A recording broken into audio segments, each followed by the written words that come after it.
안녕하세요. 저는 현재 강남 쪽에 있는 모 정형외과 원장으로 근무하고 있는 40대 남자이고, 몇 년 전에 재혼한 아내는 셋째를 품고 있는 상태로 현재 임신 5개월입니다.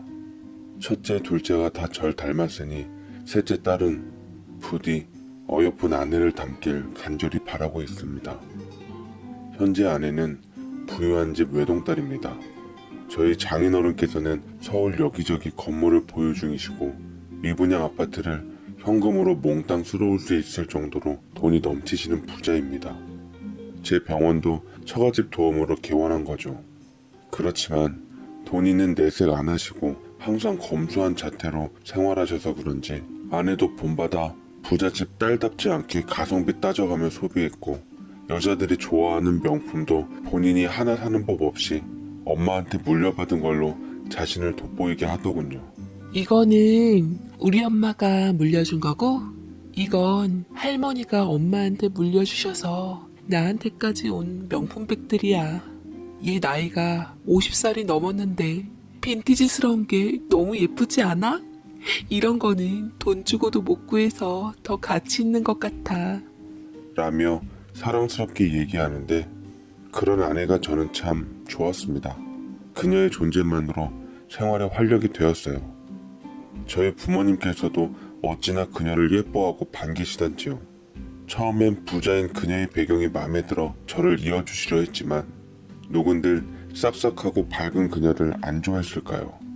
그에 반해 제 전처는 어려운 가정 형편의 삼남이녀에 복잡거리는 형제들 틈에서 태어나 자랐습니다. 아버지는 몸이 안 좋아 항상 집에 계셨고, 어머니께서는 작게 음식 장사를 하면서 생계를 유지했습니다. 다른 형제들은 고등학교 졸업 후 다 취업해서 돈 벌었는데 유독 아내만 공부에 욕심이 있어 전액 장학금으로 입학했다 하더군요. 동갑내기 전초와는 도서관에서 만났습니다. 귀소 본능 때문인지 늘 같은 자리에 앉았던 저희들은 어느새 인연이 되었고, 같이 공부를 하며 서로를 다독여주는 친구로 시작했다가 연인이 되었습니다. 전처는 좀 악착 같은 구석이 있는 여자였어요. 가난한 집안 형편 때문에 장학금을 받기 위해 이 악물고 공부해서 수석을 차지했고, 과에 2자리 있었던 이수까지 했습니다. 저희 집도 평범한 집이었지만 아내보다는 그나마 먹고 사는데 지장 없던 집이라 그렇게 장학금에 집착하는 아내가 대단하기도 하고 안쓰럽기도 하고 그랬습니다. 아내를 더 챙겨주고 싶고 보듬어주고 싶다는 감정이 일더라고요. 아내도 그런 제 마음을 알았던지 늘 고마워했습니다. 너를 만나기 전까지는 세상에 나 혼자 떨어져 있는 것 같았는데, 너를 만난 후에 세상이 얼마나 살만한 곳인지 알게 됐어. 사랑해. 그녀의 고백을 듣고 얼마나 벅차오르던지요. 우리는 늘 함께했고 반값도 아낄 겸 서로의 부모님 몰래 같은 집에 살게 되었습니다. 너무나도 행복했습니다. 같이 사니까 우리가 꼭 부부 같은 느낌도 들고, 시험 앞둘 때 서로 챙겨주며 공부도 하고, 시간이 갈수록 그녀가 없는 제 인생은 상상조차 할 수 없을 정도였습니다. 하지만 사진만으로 본 그녀를 저희 부모님께서는 그닥 마음에 들어하지 않으셨습니다. 준혁아, 엄마는 그 아이가 형편이 어려워서 마음에 안 드는 게 아니야. 다만 사진으로만 봐도 그 아이 눈빛이, 그 시선이 별로 곱게 보이질 않는구나. 어둡고 그늘져 있는 것도 마음에 걸려. 그런 어머니께 어두운 사람 아니라고, 누구보다 밝고 여린 여자라고 말했지만 듣지도 않으시더군요. 그냥 가벼운 연애로 끝내라는 말을 누차 하시는데 그땐 그게 참 싫었습니다. 어머니께 아들 장사하려고 그 여자와 헤어지라고 하는 거 아니냐고 막말도 서슴지 않았어요. 그만큼 그녀를 사랑했습니다.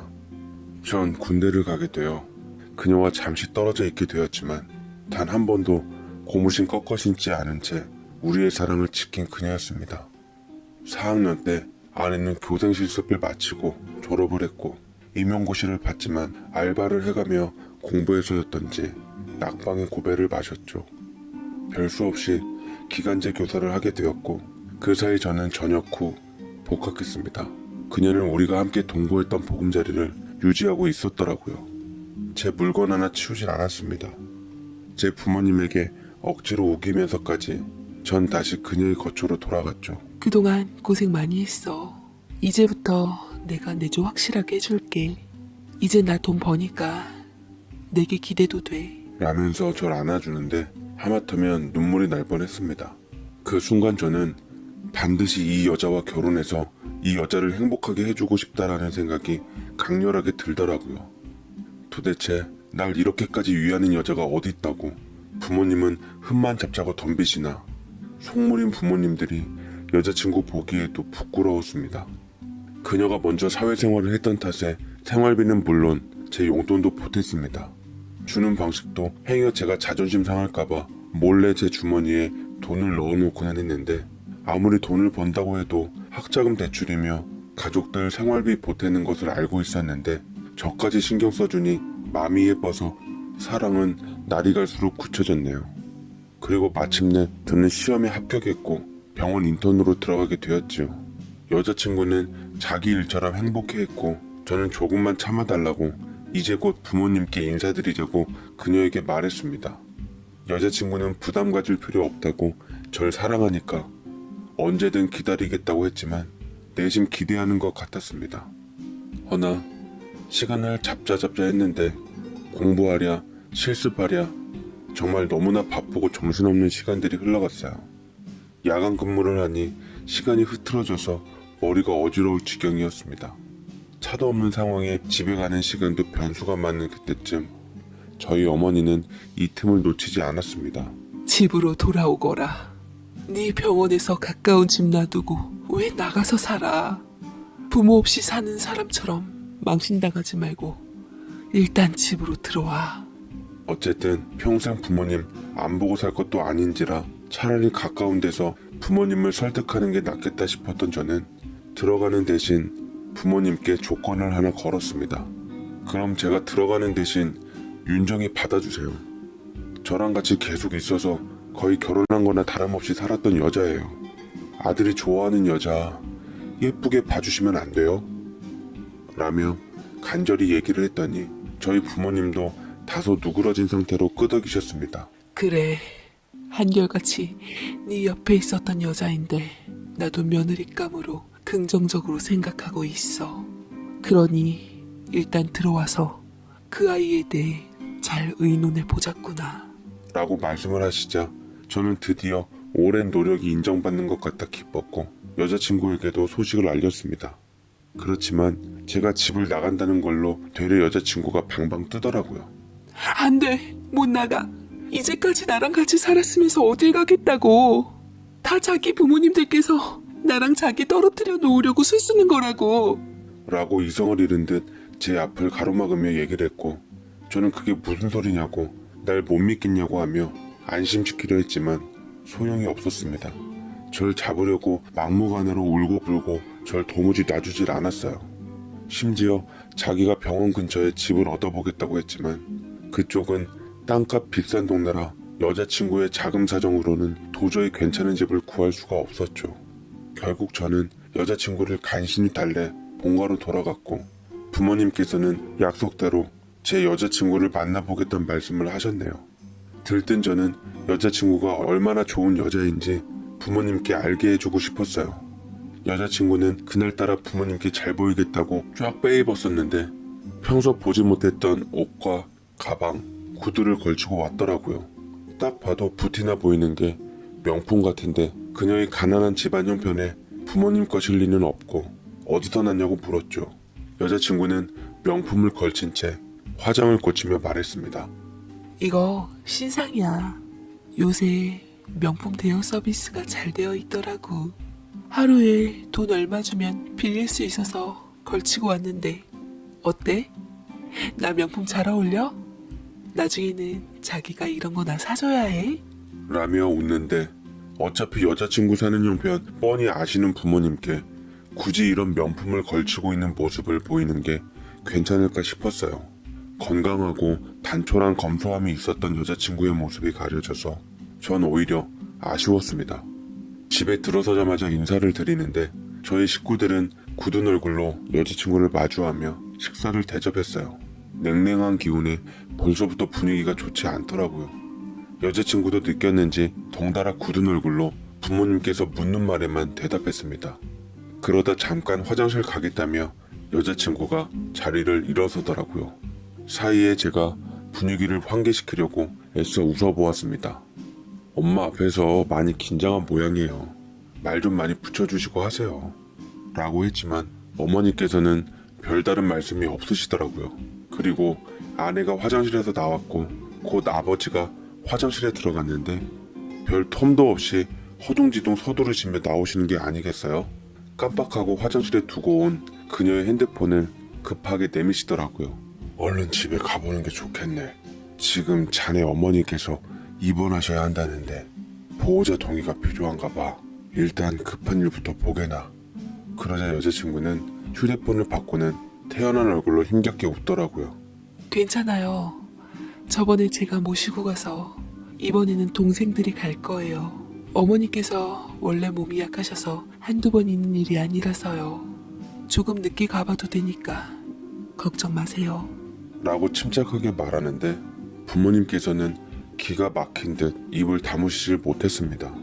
사실 그녀의 어머니는 만성 폐쇄성 폐질환을 앓고 계셨는데 평소 잦은 흡연과 식당을 운영하셨던지라 가스불에 많이 노출되어 있었던 탓이었어요. 가끔 숨이 차서 호흡이 힘들어지실 때가 있어 저와 같이 응급실에 가셨던 적도 많았습니다. 그래도 병원에서 입원 연락이 갈 정도면 급한 것 같은데 부모님의 응급 상황에도 불구하고 끝까지 저희 부모님과 함께 자리를 지키려고 했던 여자친구를 어떻게 받아들여야 할지 모르겠더라고요. 아니나 다를까 여자친구가 돌아가고 저희 부모님께선 단칼에 안 된다고 들고 일어섰습니다. 보란듯 명품으로 휘감고 온 것도 희한하고 어른 앞에 두고 식사 내내 표정이 그게 뭐니. 더군다나 자기 엄마 응급 상황인데도 눈 하나 깜짝 않고 동생한테 미루는 모양새가 무섭기까지 하더구나. 더 볼 필요도 없어. 걔랑이만 끝내거라. 라고 하셨고 하필 최악의 모습만 보여준 여자친구에게 더 이상 저도 어떻게 밀어붙일 재간이 없었습니다. 하지만 여자친구에게는 최후의 카드가 있었고 그건 바로 임신 소식이었습니다. 원래 그때 부모님 뵐 때 말씀드리려고 했는데 그냥 안정기 되면 들으시는 게 좋을 것 같아서. 그래서 행여 애기한테 안 좋을까봐 그때 우리 엄마한테도 못 간 거야. 면역력 약한 임신 초기에 특히나 조심해야 한다고 했거든. 라고 얘기를 했고 저는 여자친구랑 다시 한번 집으로 가서 아이 초음파 사진을 보여주며 이제는 진짜 결혼해야 할 것 같다고 잘 살 테니까 허락해 주십사 말씀드렸습니다. 부모님께서는 기어이 일을 친 저를 원망하시며 뒤로 넘어가기 일보 직전이었고 결혼 허락을 해주시는 대신 저와의 절연을 선택하셨습니다. 어디 배운 것 없이 부모한테 임신을 무기로 이겨먹으려 해. 괘씸한 것들 같으니 당장 집에서 나가고 너 같은 아들은 그냥 없는 걸로 하자. 라고 하셨고 저는 결혼식장에서 처갓집 사람들만 덩그러니 있는 일륜지 대사를 진행하게 되었습니다. 텅 빈 하객이 신경 쓰여 친척들에게나마 와달라고 연락을 했지만 부모님께서 미리 손을 쓰신 건지 정말로 아무도 안 오셨더라고요.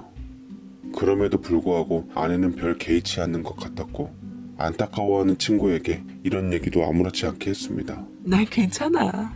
시댁이랑 얽히는 거 어차피 별로 원치 않았거든. 남편 시댁 식구들이 좀 까탈스러워서 아들 결혼식까지 참석 안 하는 사람들이면 말 다 했지 뭐. 오히려 홀가분해. 라고 얘기를 하는데 그닥 멀리 있지 않은 상태라 아내의 말이 다 들렸던 저는 기가 찼습니다. 그것 때문에 우리는 결혼 첫날부터 심한 다툼을 벌였습니다. 어찌 되었든 제가 원해서 한 결혼이니 잘 살아야 하는 의무가 있었고 꾹 참고 화해하며 일상생활로 돌아갔어요. 병원 일이 바빠 임신한 아내를 잘 돌봐주지 못해 미안했던 저는 아내의 월급 통장에 꼬박꼬박 돈을 넣어주기로 했고 야무진 면모를 빚고 경제권을 모두 넘겨주었습니다. 허나 돌아온 건 첫 월급을 본 아내의 실망스러운 표정이었어요. 뭐야, 이게 다야? 아무리 인턴이지만 그래도 의사인데 월급이 이게 뭐야? 아, 그렇게 사방팔방 바빠서 엄청 버나 했는데 이래서 다들 병원 개업하나? 라며 볼멘 소리를 뱉는데 내가 이런 소리를 들으려고 아내한테 경제권을 넘겼나 후회했습니다. 아내는 임신을 하면서부터 학교는 그만두고 집에서 몸조리를 했어요. 되도록 오프 때는 배가 부른 아내를 위해 시간을 보내려 했는데 그것도 긴급 호출이 많아서 번번이 약속을 어기게 되더라고요. 하지만 아내는 실망하지 않고 괜찮다며 제 마음을 편하게 해주려고 노력하는 것 같았죠. 대신 그때마다 친정 식구들과 함께 백화점에서 쇼핑을 했는데 얼마 썼는지까지는 모르지만 꽤 돈을 많이 쓰고 있는 것 같긴 하더라고요. 거기다 태어나지도 않은 애기 옷이며 침대며 심지어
아기가 토할 때나 볼만한 책들까지 미리 사놨는데 쉴 새 없이 써대는 아내가 불안해진 저는 은근히 속을 비추었습니다. 가계부 착실하게 쓰면서 돈 잘 모으고 있는 거 맞지? 쥐꼬리만한 월급 모을 게 뭐 있어? 재테크로 잘 굴러가고 있으니까 당신은 아무 염려 마. 라고 하는데 알고 보니까 주식에 손을 댄 것 같더라고요. 전부터 형제들 돈까지 끌어와 주식을 하고 있었다는데 확실한 정보로 안정적이게 운영하고 있다며 신경 쓰지 말라 했습니다. 그래도 임산부인데 그쪽에 너무 신경 쓰지 말고 태교에 집중해 달라 했더니 건성으로 듣더라고요. 아내가 무슨 일을 벌이는 건지 매일 조마조마했는데 몇 달 뒤 다행히 아이는 건강하게 잘 나왔고 아내는 친정 식구들 이곳저곳 석 달 동안 아이를 돌린 후 100일이 지나자마자 바로 아이를 어린이집에 보냈습니다. 갓난아기를 기관에 보내기에 아직 어리지 않냐고 걱정스레 말했더니 그럼 당신이 보던가. 내가 기어이 산후우울증 걸리는 꼴을 보고 싶어? 나도 돈 벌러 가는 거야. 내 새끼만 볼 수 있는 환경을 만들어줘야 마음 편히 애만 보지. 의사 사모님 되면 가난에서 벗어날 줄 알았더니만 이게 뭐니? 너 그럼 의사 사모님 되고 싶어서 나랑 결혼한 거야? 날 사랑해서가 아니라? 아, 찌질하게 꼬투리 좀 잡지 말고. 나 오늘 늦게 들어오니까 이따 애 찾아서 우리 부모님 댁 좀 다녀와. 저녁 때 우리 부모님 친구분들 오신다는데 봉사하는 셈 치고 진료도 좀 봐드리고 의사 사위 봤다고 동네에 자랑자랑 하시는 분들인데 우리 부모님들께 이런 혜택이라도 좀 누리시게 하면 좋지 않겠어? 라고 하는데 아내의 이런 뜻을 제가 어떻게 해석해야 할지 혼란스러웠습니다. 그래도 처가 부모님께서 절 자랑스러워한다니 좋게 생각하며 꾹 눌러 참고 아내의 말대로 처갓집을 갔네요. 다만 얼마나 많은 분들이 오셨는지 그분들 다 봐드리고 술자리도 맞춰드리고 뒷정리까지 모두 끝내니 하늘이 노랗게 보였습니다. 친구분들 중에는 고맙다며 대가성으로 얼마를 찔러주기도 했는데 그 돈은 당연히 처갓집 수중에 들어갔죠. 득을 본 처갓집 식구들은 다음에도 종종 부탁한다고 하는데 불편해진 전 이거 소문나면 저한테 불이익 온다고 다신 부르지 말아달라고 하니 처갓집 식구들 열등감에 의사면 다냐, 우리 무시하냐 이렇게 돌아오는데 문득 저희 부모님들이 보고 싶었습니다. 저 의대 들어갔을 때 다니던 학원에서 광고료 원하는 대로 줄 테니까 제 합격 현수막 걸려는 제의를 받을 때도 저희 부모님은 자식 팔아서 돈 벌기 싫다며 거절하셨던 분들이셨는데 괜히 서러움에 눈물이 나더라고요.